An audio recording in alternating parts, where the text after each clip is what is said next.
Joint family. रोशनी, अब तेरी शादी की उम्र हो चुकी है, सब तेरे लिए लड़का देख रहे हैं और तू है कि 8-9 बजे बिस्तर से उठ रही है। मम्मी, क्या आप भी सुबह सुबह ज्ञान दे रही हो? सोने तो दो कम से कम। क्या करें, अब तेरी हरकतें ही ऐसी हैं। चल अब बिस्तर छोड़ और मेरे साथ खाना बनाना सीख। ना, मैं नहीं बना रही खाना वाना, आप प्लीज जाइए ना यहाँ से।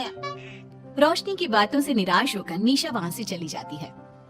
निशा, तुम रोशनी को घर का कामकाज क्यों नहीं सिखाती?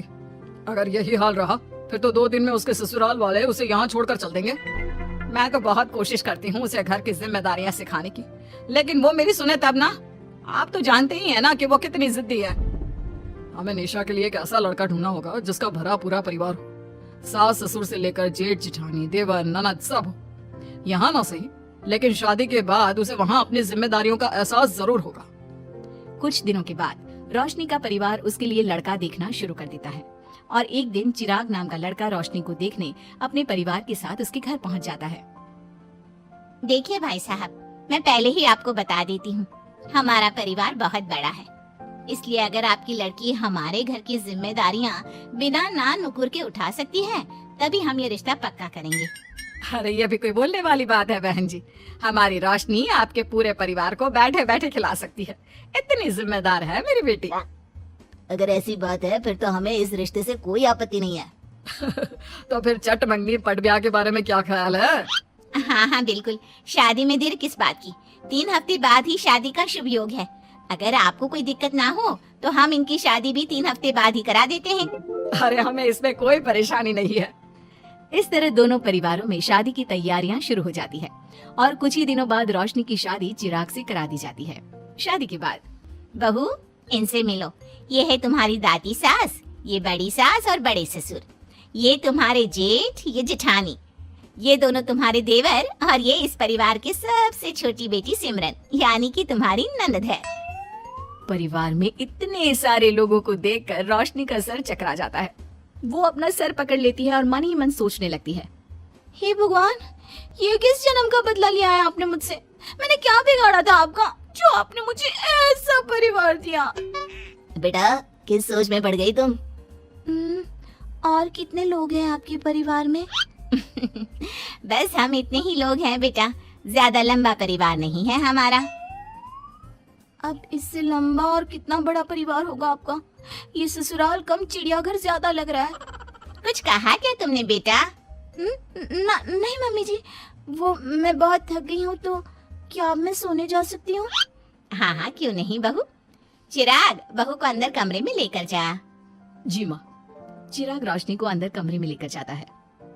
चिराग, मुझे यहाँ नहीं रहना, मुझे अलग रहना है।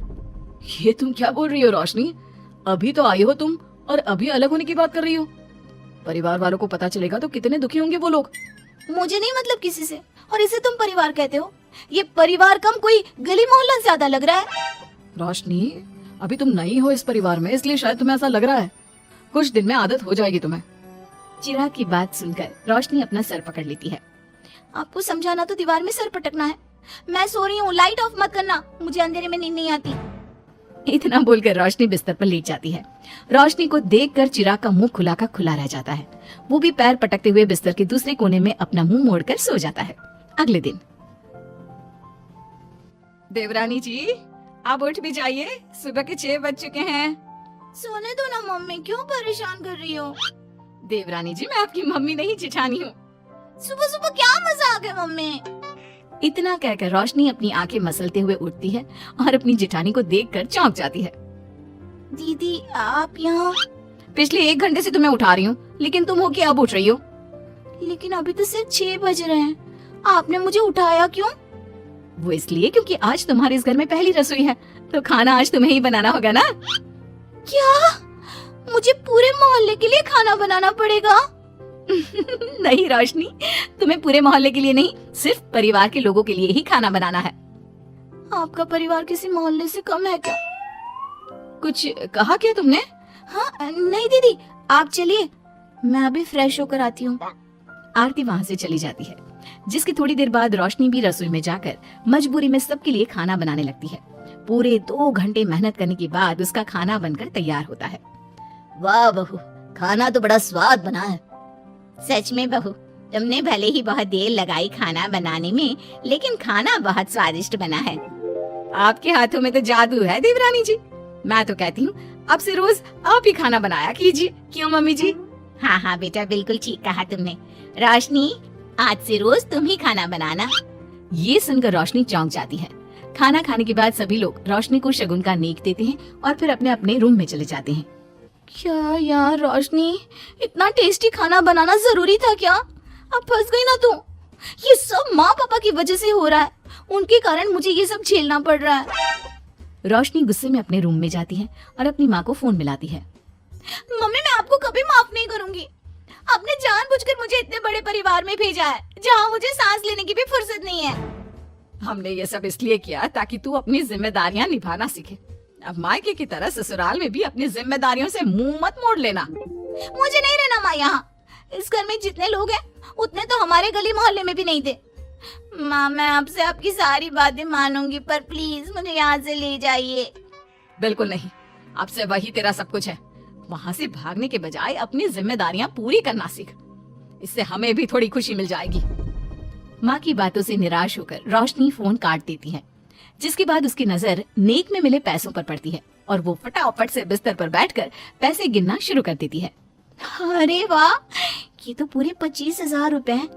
किसी ने भी 5100 से कम का नेक नहीं दिया। चलो अच्छा है, कुछ तो फायदा हुआ इतने बड़े परिवार में शादी करने का। अब इन सब पैसों से मैं अकेले शॉपिंग करूंगी, बहुत मजा आएगा। शॉपिंग के बारे में सोच सोच कर ही रोशनी अपने बिस्तर पर कूदने लगती है। उसे बिस्तर पर कूदता देख सभी लोग चौंक जाते हैं। भाभी, आप ऐसी क्यों उछल रही हो? छोटी बच्ची हो क्या? अपनी ननद की बात सुनकर रोशनी का मुंह खुला का खुला रह जाता है। थोड़ी देर बाद रोशनी घर में बिना बताए शॉपिंग के लिए निकल जाती है और शगुन में मिले पूरे पैसों को शॉपिंग में उड़ा देती है। शाम में, देवरानी जी कहाँ गई थी आप? जानते हैं सब आपके लिए कितना परेशान हो गए थे। कम से कम आपको बताकर तो जाना चाहिए था ना। सॉरी दीदी, मैं आप लोगों को बताना भूल गई। वैसे इतने सारे बैग किस चीज के हैं? तुम शॉपिंग करने गई थी क्या? हाँ दीदी, वो आज नेक में इतने सारे पैसे मिले थे ना, तो मैंने सोचा क्यों ना मैं उन पैसों की शॉपिंग ही कर लूं। अरे वाह, ये तो बहुत अच्छा सोचा तुमने। मम्मी, पापा, सिमरन, देवर जी, सब बाहर आइए। देखिए रोशनी हम सब के लिए क्या लाई है। रोशनी कुछ समझती उससे पहले ही वहाँ सब लोग आ जाते हैं। क्या हुआ आरती बहू, क्यों चिल्ला रही हो? अरे देखिए ना माँ, रोशनी हमारे लिए शॉपिंग करके आई है। वो देखिए, रोशनी हम सब के लिए कितने कपड़े लेकर आई है। आरती की बात सुनकर रोशनी के पैरों तले जमीन खिसक जाती है। उसके मुंह से एक शब्द तक नहीं निकलता। सच में भाभी, आप कितनी अच्छी हो। बेटा, हम सबके लिए तुझे खरीदारी करने की क्या जरूरत थी? अभी तेरी नई नई शादी हुई है, तुझे अपने लिए लेना चाहिए था ना। एक काम कर, ये सारे कपड़े तू ही रख ले, किसी को कुछ देने की जरूरत नहीं है। चलो, कोई तो समझदार है इस घर में। वाह भाभी, कितनी सुंदर ड्रेस है। ये शॉर्ट ड्रेस मुझे पता है आप मेरे लिए ही लाए होंगे, है ना? इसे मैं रख लेती हूँ। माँ, रोशनी इतने प्यार से सबके लिए कपड़े लेकर आई है, हमें मना नहीं करना चाहिए। तू सही बोल रही है बेटा, उसका मन रखने के लिए मैं ले लेती हूँ 1-2 साड़ियाँ। रोशनी झूठी मुस्कान लिए खड़े होकर सब देखती रहती है। देखते ही देखते उसके लाए सारे कपड़े घर वाले आपस में बांट लेते हैं और अब सिर्फ एक रुमाल को छोड़कर उसके पास कुछ नहीं बचता। अब ये रुमाल भी क्यों छोड़ा, इसे भी ले ही लेते। इतने में ही सिमरन रोशनी को आवाज देती है। भाभी, वो गलती से रुमाल रह गया है, क्या वो मुझे मिल सकता है? रोशनी वो रुमाल भी सिमरन को दे देती है। इतनी मेहनत से मैंने ये सब कुछ लिया था, लेकिन इन लोगों से मेरी खुशी बर्दाश्त नहीं हुई, कुछ भी नहीं छोड़ा। थोड़ी देर बाद रोशनी का पति भी वहां आ जाता है। मैंने सुना है आज तुमने सभी के लिए खरीदारी की है, तुम मेरे लिए कुछ लेकर नहीं आई? बस फिर क्या था, इतना सुनते ही रोशनी का पारा हाई हो जाता है और वो चिराग को घूरने लगती है जिससे चिराग डर के मारे वहां से खिसक जाता है। हाय रे, फूटी किस्मत मेरी, जो ये जॉइंट फैमिली मेरे मत्थे चढ़ी।